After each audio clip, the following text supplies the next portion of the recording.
Hello friends, welcome to ராசி studies. இது உங்கள் சுகன்யா. இன்னைக்கு நம்ம பார்க்க போகிறது என்னன்னா, ஆல் இந்தியா மெடிக்கல் கவுன்சிலிங்ல கிட்டத்தட்ட 20 எய்ம்ஸ் காலேஜஸ் இருக்கு. இந்த 20 எய்ம்ஸ் காலேஜஸ் நம்ம இந்தியால எங்கெங்க இருக்கு, எப்போ எஸ்டாப்ளிஷ் பண்ணியிருக்காங்க, அது மட்டும் இல்லாம இந்த எய்ம்ஸ் காலேஜ் எந்த ரேங்கிங்ல வைக்கலாம், சீட் மேட்ரிக்ஸ் என்ன, ஃபீஸ் ஸ்ட்ரக்சர்ஸ் என்ன இருக்கு, அது மட்டும் இல்லாம இந்த 2023ல இந்த எய்ம்ஸ் காலேஜ்ல க்ளோசிங் ரேங்க்ஸ் என்ன இருக்கு, எனக்கு எய்ம்ஸ் காலேஜ்ல சீட்ஸ் கிடைக்குமா அப்படிங்கிற நிறைய கொஷின்ஸ்க்கு இந்த வீடியோல நம்ம பதில் சொல்லியிருக்கோம். ஸோ இந்த வீடியோவை ஸ்கிப் பண்ணாம பாருங்க.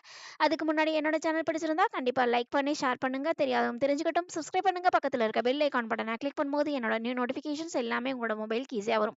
இப்போ பாருங்க, நம்ம இந்தியால கிட்டத்தட்ட 20 எய்ம்ஸ் காலேஜஸ் இருக்கு. இது எல்லாருக்குமே தெரிஞ்ச விஷயம் தான். இதையும் தாண்டி நம்ம தமிழ்நாட்டுல எய்ம்ஸ் மதுரை இருக்கு. ஸோ இதுல வந்து என்ன சீட் மேட்ரிக்ஸ் இருக்கு, அதுல என்ன ஃபீஸ் ஸ்ட்ரக்சர்ஸ் இருக்கு, க்ளோசிங் ரேங்க்ஸ் என்ன அப்படிங்கறத டீடைல்டா பார்க்க போறோம்.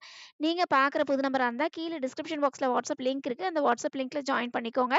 அதையும் தாண்டி உங்களுக்கு பர்டிகுலரா ஆல் இந்தியா கவுன்சிலிங் பத்தியோ இல்லைன்னா ஸ்டேட் கவுன்சிலிங் பத்தியோ உங்களுக்கு சாய்ஸ் ஃபில்லிங் வேணும், கவுன்சிலிங்ல எல்லா கைடன்ஸும் எனக்கு வேணும் அப்படின்னு தெரிஞ்சுக்கணும்னு விருப்பப்பட்டீங்கன்னா, இது பெய்டு சர்வீஸ். உங்களுக்கு தேவைப்பட்டதுன்னா உங்களோட ஸ்கோர் கார்டு அனுப்புங்க. கண்டிப்பா அதுக்குண்டான பாசிபிலிட்டிஸ் என்ன அப்படிங்கறத நம்ம சொல்லலாம். இப்போ வாங்க வீடியோக்குள்ள போலாம். ஃபர்ஸ்ட் ஆஃப் ஆல் வந்து இந்த ஆல் இந்தியா மெடிக்கல் கவுன்சிலிங்ல உங்களுக்கு ஃபர்ஸ்ட் காலேஜ் என்ன அப்படின்னு பார்த்தீங்கன்னா, உங்களுக்கு எய்ம்ஸ் காலேஜ் டெல்லி. இது வந்து நியூ டெல்லியில இருக்கு. இது எப்போ எஸ்டாப்ளிஷ் பண்ணியிருக்காங்க அப்படின்னா 1956ல எஸ்டாப்ளிஷ் பண்ணியிருக்காங்க. இருக்கிற 20 எய்ம்ஸ்ல டாப் ரேங்கிங்ல இருக்கிறது என்னன்னா, உங்களுக்கு வந்து எய்ம்ஸ் டெல்லி தான். இதுல வந்து எவ்வளோ சீட்ஸ் இருக்கு அப்படின்னு பார்த்தீங்கன்னா, உங்களுக்கு 125 சீட்ஸ் வந்து ஆல் இந்தியா கோட்டாக்கும், 7 சீட்ஸ் வந்து டெல்லி கோட்டாக்கும் கொடுத்துருக்காங்க. அதுக்கடுத்து எய்ம்ஸ் போபால். இது மத்திய பிரதேஷ்ல இருக்கு. இது எப்போ எஸ்டாப்ளிஷ் பண்ணியிருக்காங்க அப்படிங்கிறத இங்க பாருங்க. அதுக்கடுத்து எய்ம்ஸ் ஜோத்பூர், அடுத்து எய்ம்ஸ் புவனேஸ்வர். இது வந்து புவனேஸ்வர் வந்து ஒடிசால இருக்கு, ஜோத்பூர் வந்து ராஜஸ்தான்ல இருக்கு, பாட்னா வந்து உங்களுக்கு பீகார்ல இருக்கு, ராய்ப்பூர் வந்து சத்தீஸ்கர்ல இருக்கு, ரிஷிகேஷ் வந்து உத்தரகண்ட்ல இருக்கு, நாக்பூர் வந்து மகாராஷ்டிரால இருக்கு. அதுக்கடுத்து விஜய்புரா ஜம்மு வந்து உங்களுக்கு ஜம்முல இருக்கு. அதுக்கடுத்து பதிந்தா வந்து உங்களுக்கு பஞ்சாப்ல இருக்கு. ஸோ கிட்டத்தட்ட 10 காலேஜஸ் பத்தியும், அந்த 10 காலேஜஸ்ல இப்போ வந்து எஸ்டாப்ளிஷ் ஆயிருக்கு. அது மட்டும் இல்லாம அதோட ரேங்கிங் என்ன அப்படிங்கிறது எல்லாமே நம்ம இங்க குடுத்துருக்கோம். ஸோ செக் பண்ணி பாருங்க. அதுக்கு அடுத்து வந்து மிச்சம் இருக்கிற 10 எய்ம்ஸ் என்னென்ன அப்படின்னு பார்த்தீங்கன்னா, எய்ம்ஸ் டியோகர் இது வந்து ஜார்க்கண்ட்ல இருக்கு. அதுக்கடுத்து எய்ம்ஸ் கோரக்பூர் இது வந்து உத்தரப்பிரதேஷ்ல இருக்கு. AIIMS Kalyani west Bengal. அதுக்கடுத்து எய்ம்ஸ் ராய்பெர்லி இது வந்து உத்தரப்பிரதேஷ்ல இருக்கு. அதுக்கடுத்து உங்களுக்கு எய்ம்ஸ் ஹைதராபாத் இது தெலுங்கானால இருக்கு. எய்ம்ஸ் மங்களகிரி இது வந்து ஆந்திர பிரதேஷ்ல இருக்கு. எய்ம்ஸ் ராஜ்கோட் குஜராத்ல இருக்கு. எய்ம்ஸ் பிலாஸ்பூர் ஹிமாச்சல் பிரதேஷ்ல இருக்கு. எய்ம்ஸ் மதுரை வந்து நம்ம தமிழ்நாட்டுல இருக்கு.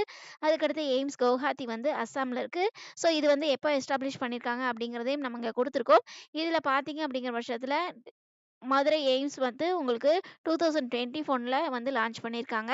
இதுல வந்து உங்களுக்கு எந்தெந்த காலேஜஸ் எந்தெந்த ரேங்கிங்ல வைக்கலாம் அப்படிங்கிறதையும் நம்ம கொடுத்துருக்கோம். எவ்வளோ சீட்ஸ் இருக்கு அப்படிங்கிறது கொடுத்துருக்கோம். ஸோ டோட்டலா உங்களுக்கு வந்து 2044 சீட்ஸ் வந்து எய்ம்ஸ்ல மட்டுமே இருக்கு. சரிங்களா?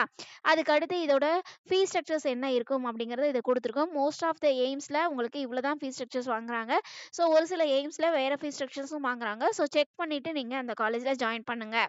அதுக்கு அடுத்து வந்து இந்த குடுத்திருக்கிற பிடிஎஃப் என்ன அப்படின்னு பார்த்தீங்கன்னா, ஒவ்வொரு எய்ம்ஸ்க்கும் செப்பரேட்டா அவங்களுக்கு ஓப்பன் கேட்டகரிக்கு, அது மட்டும் இல்லாம உங்களுக்கு ஜெனரல் இடபிள்யூஎஸ்க்கு, ஓபிசி என்சிஎலுக்கு, எஸ்சிக்கு, எஸ்டிக்கு என்னென்ன கேட்டகரிஸ்ல உங்களுக்கு வந்து எவ்வளோ சீட்ஸ் வந்து அலோகேஷன்ஸ் பண்ணியிருக்காங்க அப்படிங்கிறத நம்ம இங்க குடுத்துருக்கோம். ஸோ செக் பண்ணி பார்த்தீங்க அப்படிங்கிற பட்சத்துல உங்களுக்கு ஈஸியா புரியும்.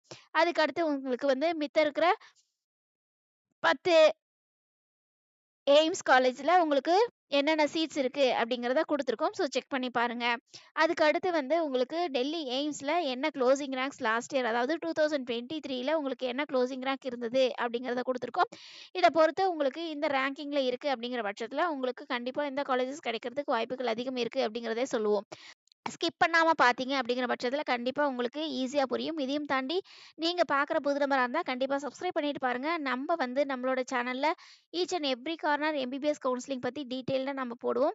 ஸோ உங்களுக்கு ரொம்ப ரொம்ப ஹெல்ப்ஃபுல்லா இருக்கும். ஸோ சப்ஸ்கிரைப் பண்ணிக்கோங்க. இதையும் தாண்டி இந்த வீடியோ பிடிச்சிருந்தா கண்டிப்பா லைக் பண்ணிட்டு பாருங்க.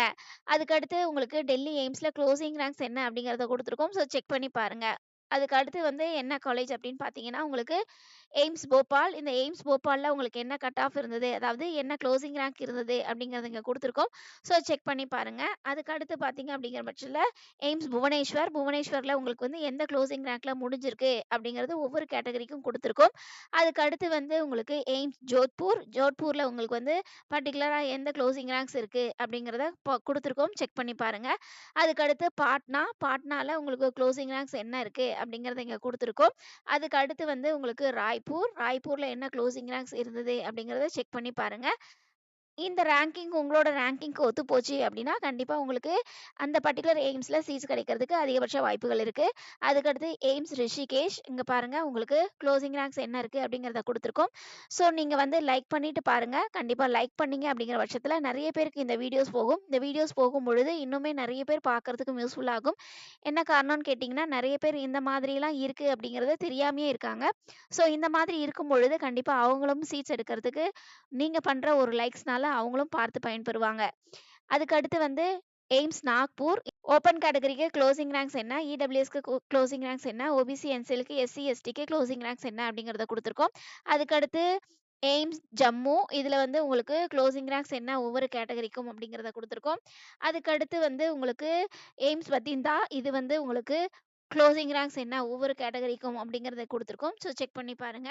அதுக்கு அடுத்து வந்து எய்ம்ஸ் டியோகர். இதுலயுமே உங்களுக்கு க்ளோசிங் ரேங்க்ஸ் என்ன இருக்கு அப்படிங்கிறத குடுத்துருக்கோம். ஸோ செக் பண்ணி பாருங்க. அதுக்கு அடுத்து வந்து எய்ம்ஸ் கோரக்பூர். இது வந்து ஓப்பன் கேட்டகரிக்கு, இடபிள்யூஎஸ்க்கு, ஓபிசி, என்சிஎல்க்கு, எஸ்சி, எஸ்டிக்கு உங்களுக்கு எந்த க்ளோசிங் ரேங்க் அப்படிங்கிறத குடுத்துருக்கோம். அதுக்கடுத்து எய்ம்ஸ் கல்யாணி. ஸோ இதுலயும் க்ளோசிங் ரேங்க்ஸ் என்ன இருக்கு அப்படிங்கிறத பாருங்க. அதுக்கடுத்து எய்ம்ஸ் ராய்பெர்லி. ஸோ இதுலயும் க்ளோசிங் ரேங்க்ஸ் என்ன இருக்கு அப்படிங்கிறத செக் பண்ணி பாருங்க. இந்த க்ளோசிங் ரேங்க்ஸ் உங்களுக்கு இருக்கு அப்படின்னா, கண்டிப்பா உங்களுக்கு இந்த காலேஜ்ல சீட்ஸ் கிடைக்கிறதுக்கு வாய்ப்புகள் அதிகம் இருக்கு. அதுக்கு அடுத்து வந்து எய்ம்ஸ் ஹைதராபாத். ஸோ இத க்ளோசிங் ரேங்க்ஸ் என்ன அப்படிங்கிறத செக் பண்ணி பாருங்க. அதுக்கு அடுத்து எய்ம்ஸ் மங்களகிரி. ஸோ இதுலயுமே உங்களுக்கு க்ளோசிங் ரேங்க்ஸ் என்ன இருக்கு அப்படிங்கிறத செக் பண்ணி பாருங்க. இது வந்து first round, second round, mop அப் ரவுண்ட் எல்லா ரவுண்டும் சேர்த்து இதோட க்ளோசிங் ரேங்க்ஸ் என்ன இருக்கு அப்படிங்கிறத குடுத்துருக்கோம். அதுக்கு அடுத்து எய்ம்ஸ் ராஜ்கோட். இதுலயுமே உங்களுக்கு க்ளோசிங் ரேங்க்ஸ் என்ன இருக்கு அப்படிங்கிறத செக் பண்ணி பாருங்க. அதுக்கு அடுத்து வந்து பிலாஸ்பூர். இதுலயும் உங்களுக்கு க்ளோசிங் ரேங்க்ஸ் என்ன இருக்கு அப்படிங்கிறத குடுத்துருக்கோம். செக் பண்ணி பாருங்க. அதுக்கு அடுத்து எய்ம்ஸ் கவுஹாத்தி. கவுஹாத்தில உங்களுக்கு open category, EWS, OBC, NCL, SC, எஸ்டிக்கு க்ளோசிங் ரேங்க்ஸ் என்ன இருக்கு அப்படிங்கிறத குடுத்துருக்கோம். அதுக்கு அடுத்து எய்ம்ஸ் மதுரை. எய்ம்ஸ் மதுரையில உங்களுக்கு க்ளோசிங் ரேங்க்ஸ் என்ன இருக்கு அப்படிங்கிறத குடுத்துருக்கோம். ஸோ செக் பண்ணி பாருங்க.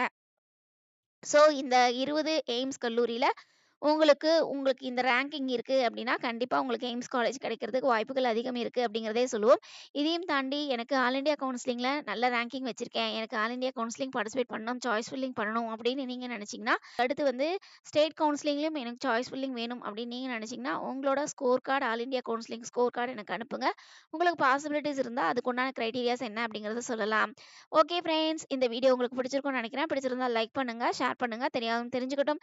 சப்ஸ்கிரைப் பண்ணுங்க. பக்கத்துல இருக்க பெல் ஐகான் பட்டனை கிளிக் பண்ணும்போது என்னோட நியூ நோட்டிஃபிகேஷன்ஸ் எல்லாமே உங்களோட மொபைலுக்கு ஈஸியா வரும்.